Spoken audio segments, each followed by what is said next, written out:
Right now on Caps 13 News. Kansas residents may soon be paying more for electricity. And a look back at a historical event that drew eyes from around the country to Pittsburgh. Plus, 3 ways to unlock the true potential of your cell phone. All that and more on this edition of Caps 13 News.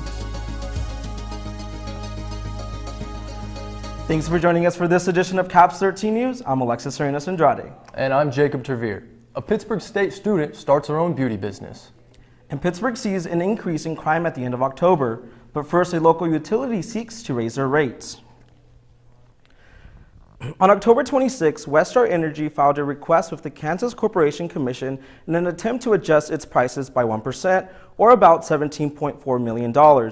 Regulators expect this increased request and will be reviewed in request in detail. A resulting adjustment price is to be determined in June 2017, so residents shouldn't expect these changes until next summer. The expected average increase of each customer's bill is said to be around $1.54 every month. The request is likely in relation to remaining costs resulting from mandated environmental upgrades to comply with the clean air regulations. Other factors include investments to protect the grid against power outages. Also included within the request are investments aimed at modernizing target areas of the power grid. Westar wants to begin updating some of the most critical aging equipment. The company plans to replace more than 2,500 power poles and install nearly 1,500 communication modules to prevent a shortening power outages. Deer vehicle collisions vary from year to year, but one thing is consistent. In southeast Kansas, the largest amount of these types of accidents occur in the month of November, and November has arrived.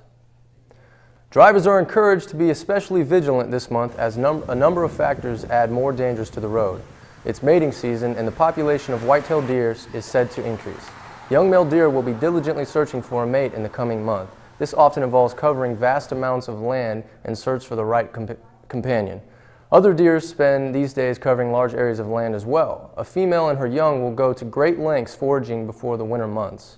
Both of these variables increase the likelihood of more deer unintentionally finding themselves in the middle of a highway. Car accidents involving deer can lead to huge property damage and personal injury expenses. Even worse, these types of collisions can often prove fatal to drivers, passengers, and even those traveling in a vehicle within close proximity. There is no more crucial time than now for motorists to ensure the buckling of their seatbelt and minimal distractions while driving.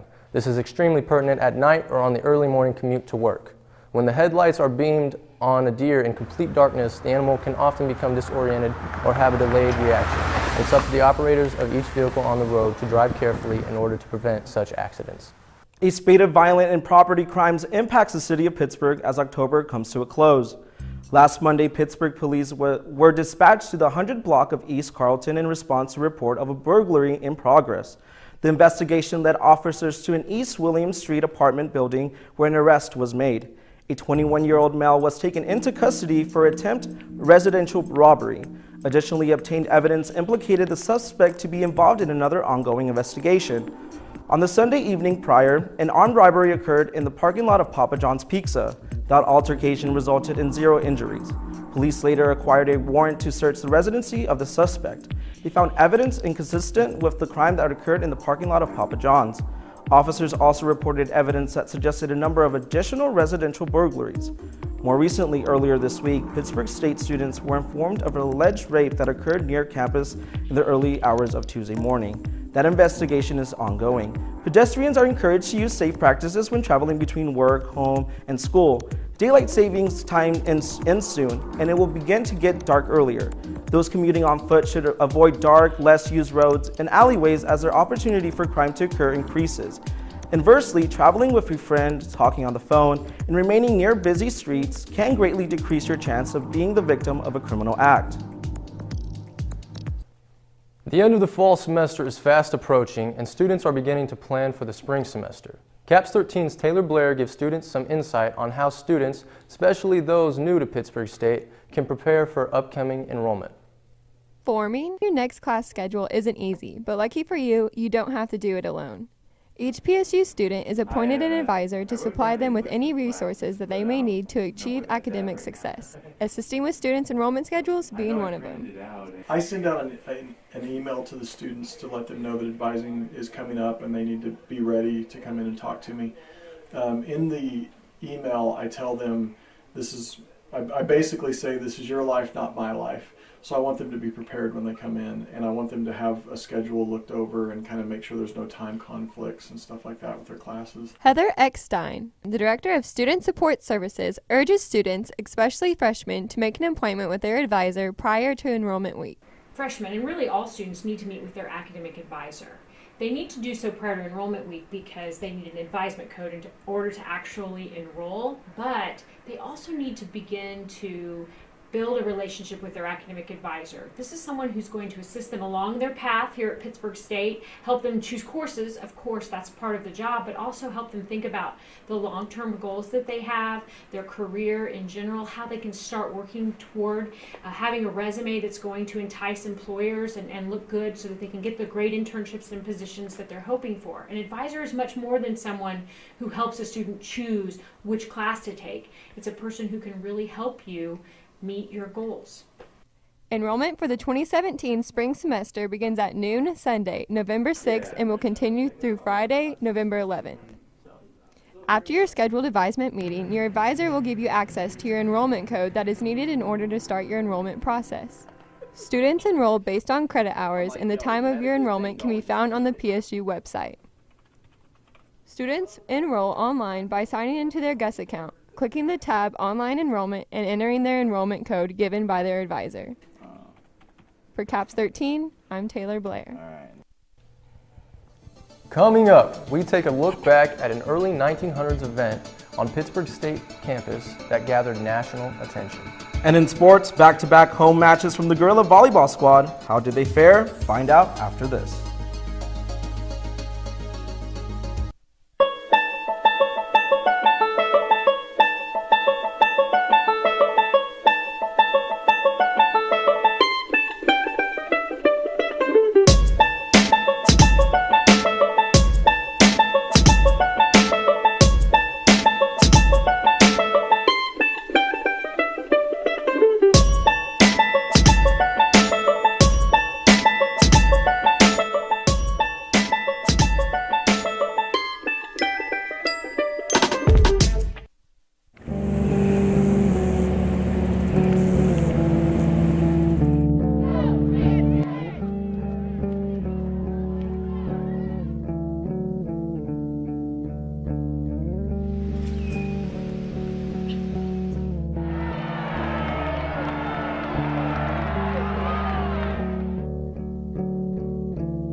I've got a lot of things on my mind.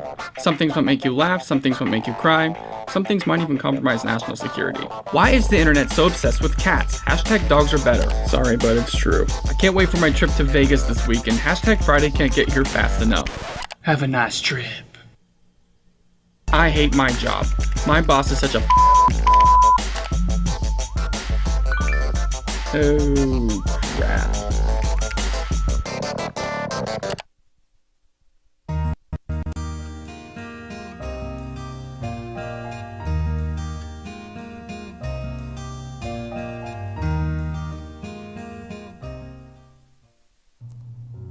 The U.S. has seen an increasing number of homeless animals over the past years. However, only 14% of the public acquire their pets from shelters.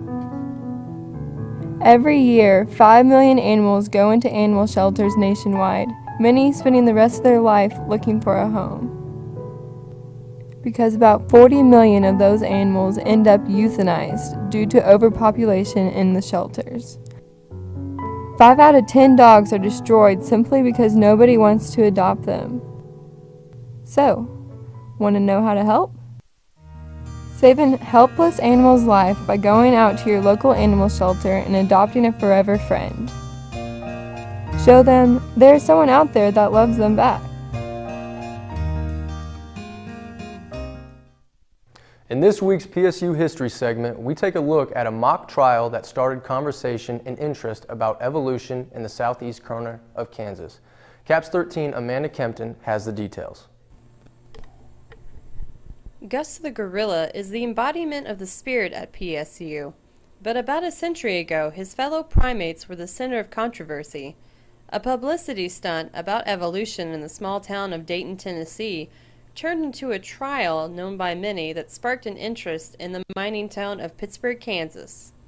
An infamous trial in 1925 that took place in Dayton, Tennessee, where the ACLU found somebody to test the local laws about teaching evolution, and they found a teacher named John Scopes to give a lesson on evolution and get arrested for it, and then there was a big trial. But it was all kind of a setup in that it was sort of a publicity stunt for the town of Dayton.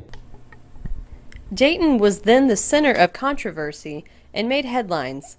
A media circus ensued, and it caught the attention of W.A. Brandenburg, the president of the Kansas State Teachers College at the time, and he got involved. He invited a close friend named Harry Rimmer to KSTC to speak about evolution. And Harry Rimmer was one of these very colorful guy who went around the United States as an evangelist trying to find people on campuses who would debate him on the question of evolution. And Dr. Brandenburg tried to get Harry Rimmer to teach here, and ultimately that didn't work. What Rimmer did was to set up his paleontological museum over in Porter Hall over here. John Scott, an assistant professor of history at KSTC, sparked a mock monkey trial with one of his civics classes that took the trial to the downtown courthouse. We get someone to play the part of Clarence Darrow, we'll get someone to play the part of John Scopes and William Jennings Bryan and the judge, and they were getting ready to do this. But, and it was in the newspapers. I mean, I've called up here on, on my screen here the business about how in the Collegio there were advertisements and so forth, and people were anticipating this thing. But alas, it did not happen because it was viewed by the president of the school, President Brandenburg, as an embarrassment.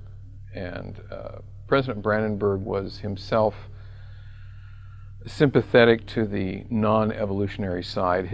The attempt of the mock monkey trial eventually led to Mr. Scott's termination at the Kansas Teachers School and risked students' education.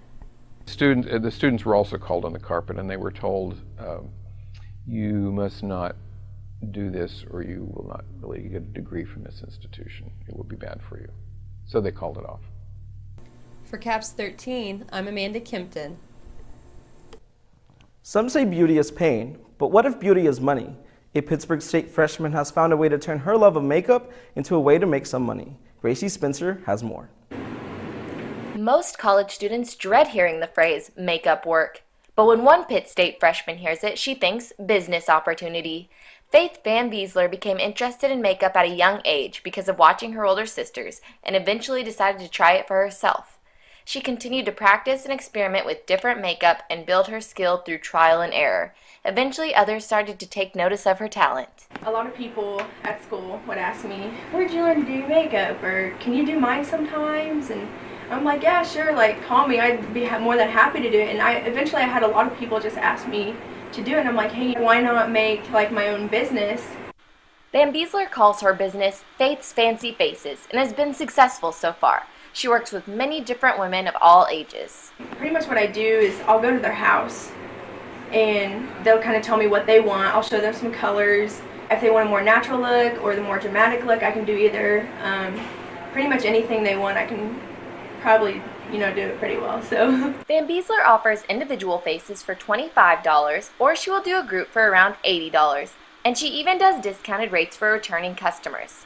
Some of those who are fortunate enough to receive Faith's services are her friends, and they're very supportive of her and her business she's started. I think it's important because it helps girls with their confidence levels, and so it makes them feel confident. It makes Faith happy. She loves to do it, so I think it's a good thing. As for her career plans, Faith is going to focus on school and her major in field biology and environment, but would like to keep doing makeup for people when she can during the semester.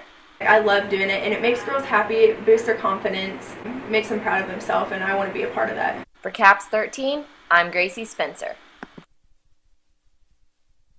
Those interested in her services can book an appointment with Van Beesler through her Facebook page, Faith's Fancy Faces.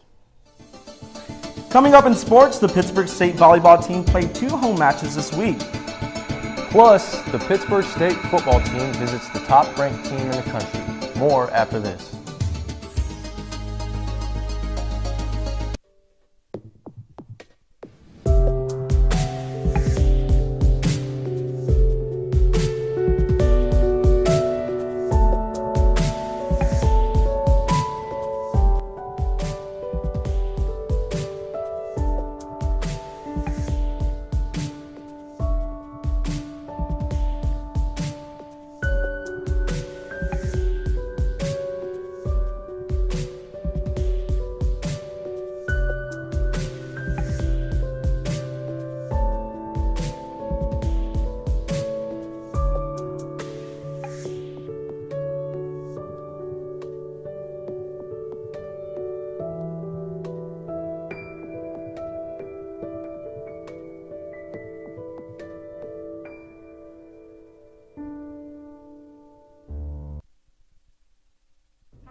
I wonder who that could be.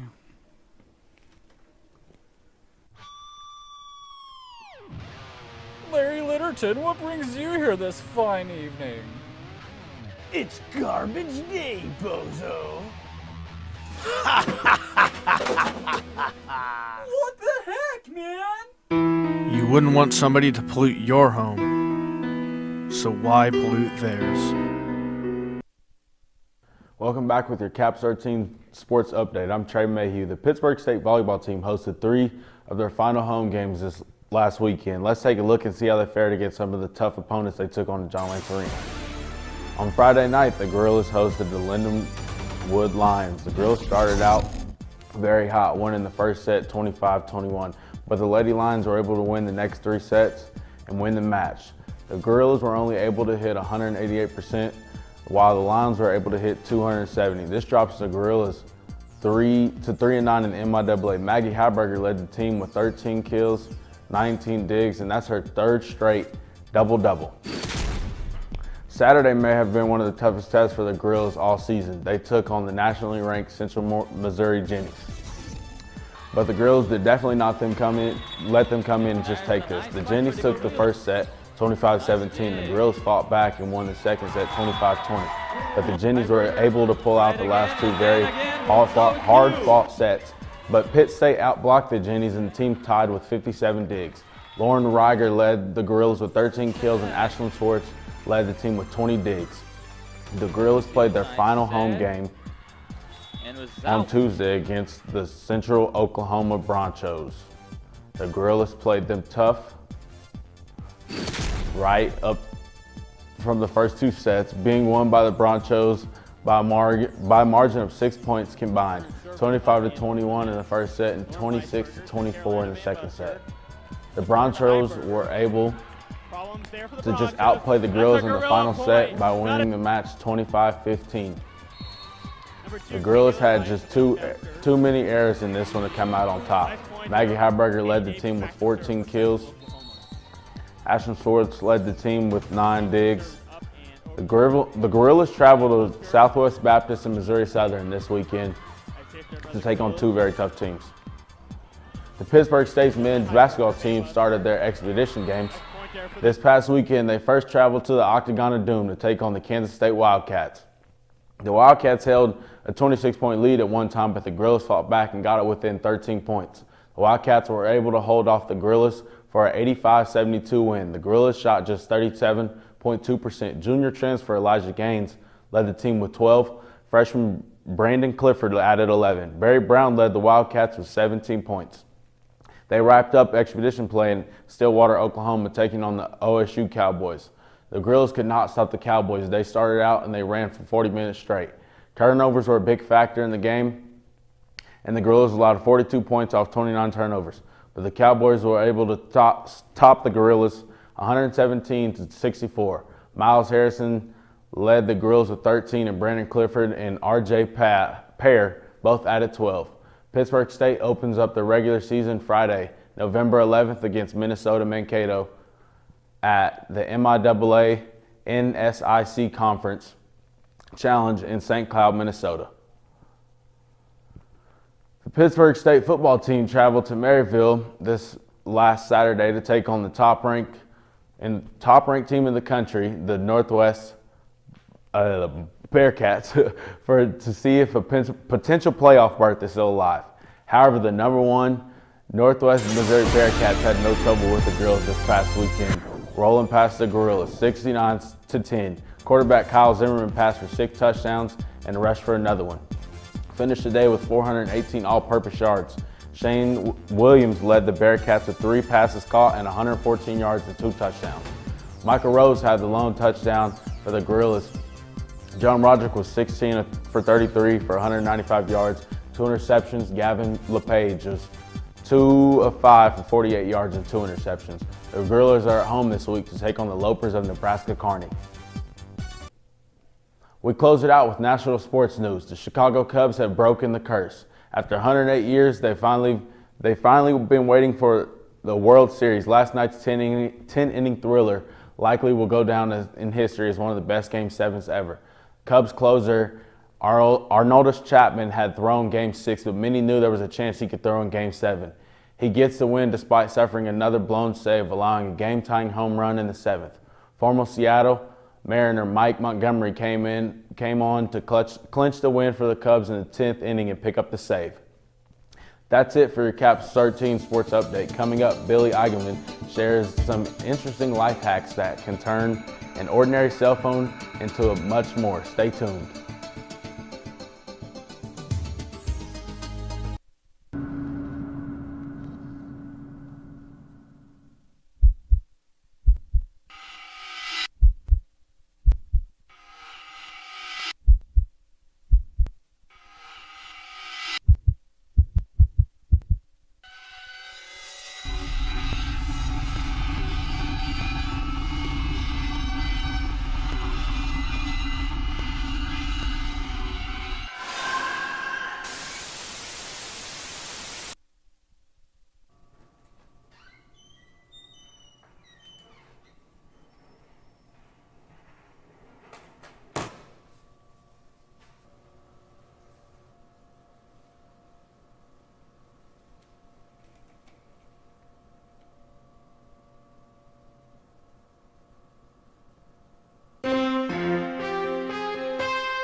Welcome back. We close out our show today by finding some hidden talents for that cell phone of yours. On this week's Life Hacks, Billy Eigenman shows us how to do 3 fascinating things with our devices.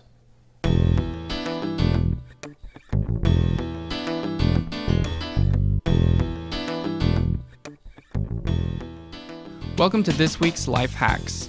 I'm William Eigenman, and I've got 3 fun life hacks to show you that all center around your cell phone. The first life hack quickly turns your phone into a lamp. Most cell phones come equipped with a flashlight. All you need to make this life hack work is a plastic bottle filled with water. As you can see, the light from the phone creates some harsh light.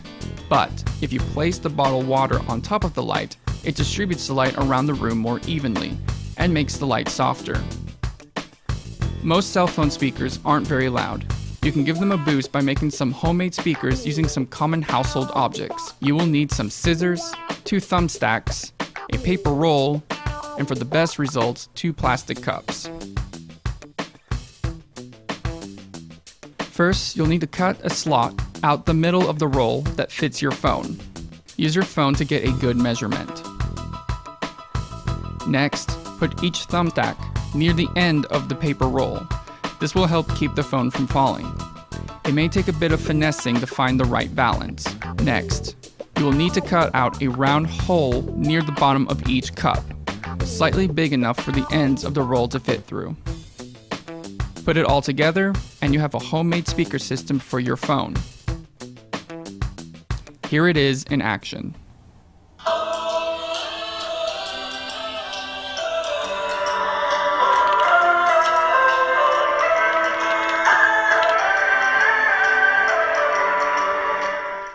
This next life hack turns your cell phone into a projector for very little money. You will need a shoebox, a magnifying glass, some tape, and scissors. First, unscrew the handle from the magnifying glass. Next, you'll need to cut a hole from the front of the box. Use the magnifying glass as a reference. Next, fit the glass into the hole. You may need to make some slight adjustments to get it to fit correctly. Next, tape the glass all around the rim. You don't want any light to creep in through the cracks. You may need to make some simple adjustments to the box's cover for everything to fit correctly. This is what it should look like. To make the projector work, place your phone in the box and then adjust the phone's distance from the glass until the image you're projecting is clear. Make sure your phone is upside down or the image won't be projected right side up. To get the best results, turn your phone's brightness settings all the way up and project your image on a white surface in a dark room. I hope you've enjoyed this week's Life Hacks. For CAPS 13, I'm William Eigenman. Billy, I think one of the things that I like about this segment is the fact that he uses everyday items that we have in our house to create these awesome things. So. Yes, smartphones are already so useful, and he just showed us a few more uses of them. That's true. Well, that does it for this week's edition for CAPS 13 News. For more archived episodes, visit the Pittsburgh State website and search Broadcasting. Also, visit us on Twitter at CAPS_13. Stay tuned for CAPS 13 for more great programming.